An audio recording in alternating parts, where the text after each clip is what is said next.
first priority has to be to invest in a national grid. Yeah. I mean, the national grid is important. Appliance standards and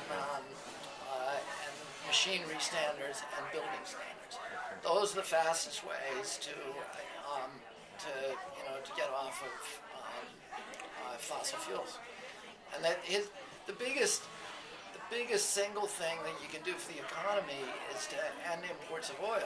I mean, we're just hemorrhaging wealth. And if that wealth was staying in this country, it would be creating jobs here. And so if you can keep it in this country by, instead of sending it abroad, you invest in energy efficiency. So probably the quickest thing that you can do is efficiency standards for appliances, for machinery, including automobiles, and for buildings, new construction, and then incentives to do old construction. The second thing is, and the most important long-term investment, is the national grid. And it costs, $100, and it has to be a smart grid. Now exists. There's a dozen companies making this. It's already deployed in Alberta and parts of California, where the utility goes to the consumers in its distribution basin and says, "Tell us the things in your house that you don't mind us turning off for 15 minutes. Your electric water heater, your hot water boiler. If somebody turned that off for 15 minutes, you won't even know it. Well, the hot water in your house won't drop by a degree. Your swimming pool recirculator, your electric toothbrush holder, all these kind of appliances. And then when you hit peak, instead of turning on the peaker plants, you send a signal through the line that turns off the hot water boilers in 1 million homes. You never have to turn on the peaker plant. You save enough gas to power every automobile in America. In addition to that, the smart grid can borrow energy out of your car. So if you have a plug-in hybrid or an electric car, which is where we're going, you can give permission. You can say to the utility, "Look, I'm not going to need my car between 7 o'clock at night and 6 o'clock in the morning. You're welcome to borrow energy from it as long as you pay me anytime you want. Just don't drain the battery down to below 20%, because that's what I need to get my kids to the hospital in case there's an emergency." So the software will do that. And they're only going to borrow it for 15 minutes. They borrow the energy from you at 40 cents, and you pay you 40 cents, a kilowatt. Then they sell it back to you 15 minutes later. Then you buy it back at 10 cents a kilowatt. So you're making money on the transaction. And you can do that during the daytime too, while you have your car plugged in at work. There's all these new great technologies out there, these giant flow batteries that can store energy cheaper than anything that's been invented, the size of tractor-trailer trucks. They're made by a company called Premium Power in Boston. Other companies, like Bright Source, that are making these solar thermal plants. There's a half a dozen companies making solar thermal plants out there. And, we have this, we have the ability to do this and do it very quickly if we have a national commitment to do these things that our parents gave us.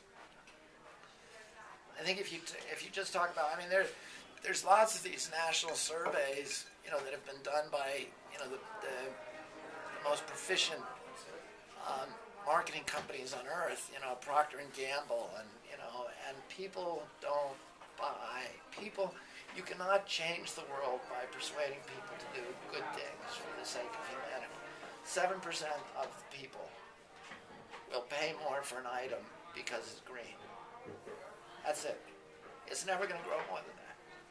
So the most you could possibly do by just saying, you could be a better person by buying green, is to influence 7% of people. That's the most. That's the top. So you have to connect the environment to all the other issues in their lives. You can't just say, you're going to preserve, something. You're going to make something better if you pay a little bit more for this item. And you seem to follow through on that with your speech.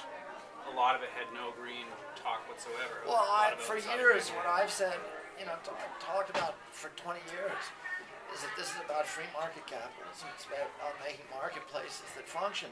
That the Republicans are all saying they like free markets, but they hate free markets.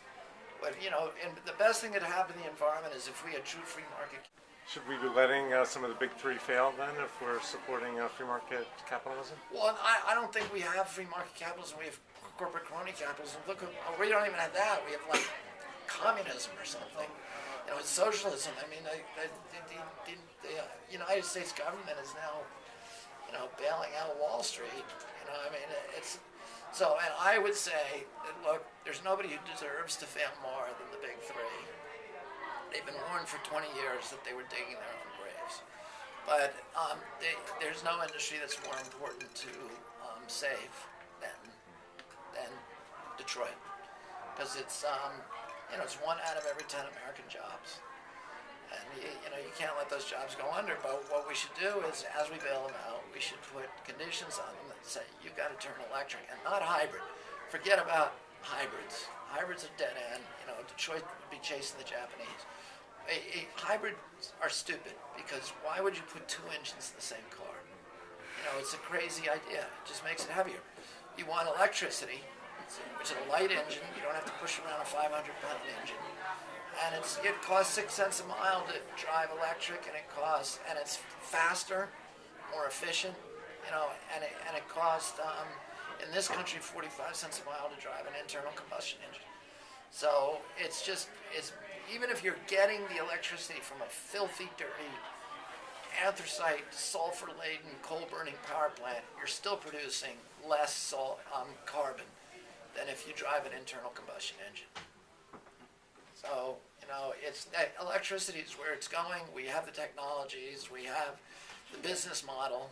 You know, if you look at you should do an article on Better Place, which is that's the business model for converting to electric. Those are the smartest guys on the block, and you know, but that's where we should be going, and that's what we should be telling Detroit. The Volt actually is a good idea. That's going to be one of the future directions, because it's got it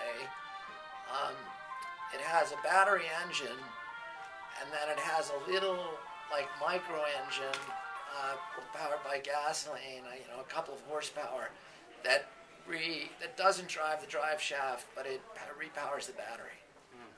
And so it gives you 300 miles on a charge. It's like a generator. What? It's like a generator. Yeah, it's a generator, but it's a little tiny engine in there. It's not an engine that's designed to drive the axle of your car. It's just recharge your battery when your batteries go low.